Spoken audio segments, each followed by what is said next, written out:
আসসালামু আলাইকুম, আমি মোহাম্মদ রিজাল ফালাদার আপনাদের সাথে আছি। সুপ্রদর্শক, ডিসেম্বরে আওয়ামী লীগ ফিরবে?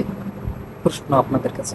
আপনারা জানেন যে বর্তমানে সোশ্যাল মিডিয়ায় একটাই আলোচনা এবং সমালোচনা যে আওয়ামী লীগ ডিসেম্বরে ফিরবে।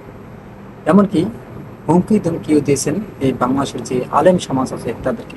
আগে ভিডিওটি দেখেন, পরে আমরা বিস্তারিত আলোচনা করব। আমরা যখন এই দেশে ফিরবো, আমরা আওয়ামী লীগ যখন এই জামাতকে কমপ্লিটলি শেকড় সহ নির্মূল করব, এই যত মৌলবাদ গোষ্ঠী আছে তা ওই পর্যন্ত বাংলাদেশের মানুষকে এটা সহ্য করতে হবে। কারণ বাংলাদেশের মানুষ তো আর নিজে নিজে প্রতিবাদ করবে না, বাংলাদেশ আওয়ামী লীগকেই সবকিছু করে দিতে হবে। ফলে আমাদের জন্য অপেক্ষা করতে হবে।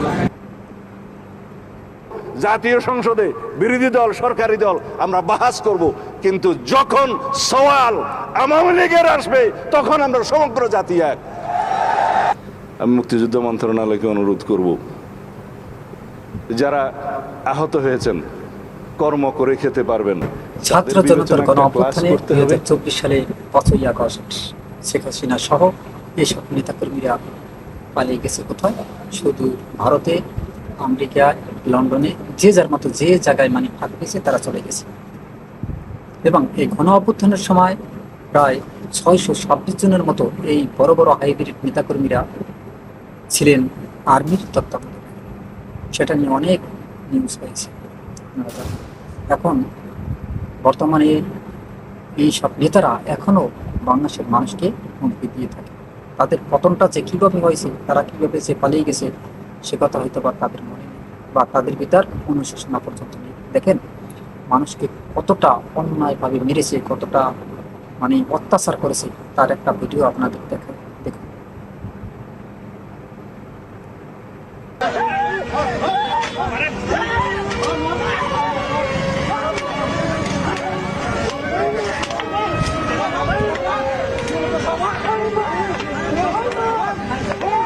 আটক করা হয় বেশ কয়েকজনকে।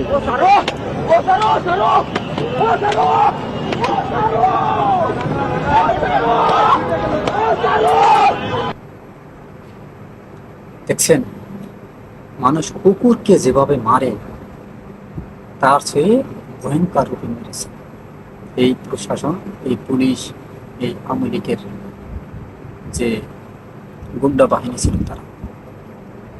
সত্যি কথা কি জানেন, হৃদয় বিতরক সব ঘটনা এখনো আসলে আওয়ামী লীগের অনুশোচনা নেই। তারা জাতির কাছে, বাঙালি জাতির কাছে ক্ষমা চায়নি এবং এখনো দূর প্রবাস থেকে হুমকি দিচ্ছে। আপনারা জানেন যে কিছুদিন আগে যে শামীম ওসমানও সেখানে প্রবাসে বসে একটা হুমকি দিয়েছিল যে শেখ হাসিনা ফিরবে, এবং সে সম্পর্কে তিনিও একটা বক্তব্য রেখেছেন যে ডিসেম্বরে তারা দেশে ফিরবে। আসলে কি তারা ফিরতে পারবে? আগে দেখেন শামীম ওসমান তিনি কি বলেছেন, তার ভিডিওটা দেখুন, পরে আমরা বিস্তারিত আলোচনা করব। আপনারা ফাঁসি রায় দিয়েছেন, শেখ হাসিনার ফাঁসি রায় হয়নি, বাংলাদেশের ফাঁসি রায় হয়েছে। বাংলাদেশের ফাঁসি রায় হওয়া ঠিক আছে, ওকে মানলাম ফাঁসি রায়। আপনারা যদি ক্ষমতা দেখে দেখে ফাঁসি দিয়েও দিবেন, আর না থাকলে কোথায় যাবেন এটা আপনাদের ব্যাপার। আমরা ওয়েট করতেছি, উই আর কামিং সুন। আমরা ডিসেম্বরে আসছি এবং জনগণকে নিয়ে আসছি। তো আপনারা সম্পূর্ণ প্রিপারেশন নেন। আমি ধরে নিলাম তারেক রহমান সাহেব একজন বৈধ প্রধানমন্ত্রী। আমি ওনাকে জিজ্ঞাসা করতে চাই যে আপনি কি খোঁজ নিয়ে দেখেছেন যে বাংলাদেশে এই তথাকথিত ইউনূস সরকার আসার পরে এবং এখন পর্যন্ত আজকে পর্যন্ত কতগুলি মেয়ে ধর্ষিত হয়েছে, কতগুলি মেয়ে শ্লীলতাহীন হয়েছে? কারণ জাতির পিতার কন্যা শেখ হাসিনা যে পরিমাণ বিদ্যুৎ উৎপাদন করে দিয়ে গেছেন, লোডশেডিং হবে কেন? যাই হোক, ফ্যাক্টরি বন্ধ হয়ে যাচ্ছে, এদিকে গ্যাস নাই। ভারত আমাদের মাননীয় প্রধানমন্ত্রী তারেক রহমানকে কিন্তু আমন্ত্রণ জানিয়েছেন এবং কি জোরপূর্বক তাকে আর কি যেতে বাধ্য করানোর জন্য এরকম একটা মানে চাপ ক্রিয়েট করতেছে। কিন্তু তারেক যেহেতু কোনো মানছেই না, বরং কোনো মানে কেয়ারই করছে না মোদী সরকারকে, সেটা বাস্তব কথা। তবে ভালো লাগছে তারেক রহমান এরকম পথে থাকাই ঠিক। তাহলে তার পক্ষে থাকবে 20 কোটি সকল মানে লোক তার পক্ষে থাকবে। হয়তোবা এর ভিতর আছে অন্যান্য কিছু লোক থাকে, 3-4 কোটি হয়তোবা তার বিপক্ষে যাবে, তা অন্যান্য জাতি। যাই হোক, যেটা মূল প্রসঙ্গ, আসলে কেন তারেক রহমান তাহলে ভারত সফর করবে? তার শর্ত কি জানেন?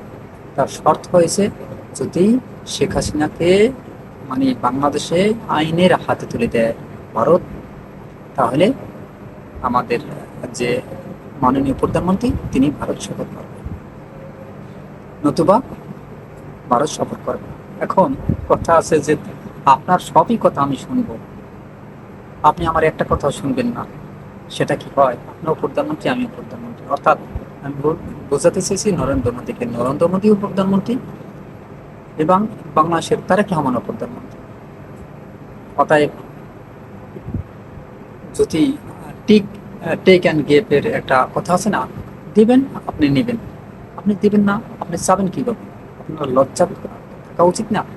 এরকম একটা পর্যায়ে হয়ে গেছে। এখন ভারত চাচ্ছে যে শেখ হাসিনাকে বাংলাদেশে মানে তার যত সমস্ত কেস মানে একদম ক্লোজ করে আবার বাংলাদেশে ফিরিয়ে আনতে হবে, মানে রাজনৈতিক মাঠে ফিরাতে হবে। সেটা কি কখনো সম্ভব? আপনাদের কাছে প্রশ্ন। এই যে বলছে না যে একটা ফাঁকা আওয়াজ দিয়েছে না, ডিসেম্বরই শেখ হাসিনা বাংলাদেশে ফিরবে। আগে আমরা কি বলবো যে এটা কিন্তু এমনিতেই বলে নাই, এটা ভারতের চালে এই ফাঁকা দেওয়া হয়েছে। তবে কিভাবে ফিরবে জানেন? যদি তারেক রহমান সেখানে মিটিংয়ে যায়, ভারতে যায়, তাকে চাপ ক্রিয়েট করা হবে যে আপনাকে মানতেই হবে, আপনি এই সাবেক প্রধানমন্ত্রী শেখ হাসিনা আপনার দেশে যাবে, তার বিরুদ্ধে যত কেস আছে, আইনি ব্যবস্থা আছে, সমস্ত কিছু তুলে দিতে হবে। আর তো আপনারা জানেন ভারতের কথা যদি কেউ না শোনে তাহলে সেটা কিন্তু তারা সহজভাবে নেয় না। কে বলছে? জিএম কাদের, সাবেক মহামান্য রাষ্ট্রপতি জিএম কাদের, তিনি কিন্তু কথাটাই বলে গেছেন। কেন বলেছেন জানেন? তিনি ভারতের সাথে এটি করছেন বিদে বলেছেন, মানে এই ভোগান্তিতে তিনি পড়েছেন।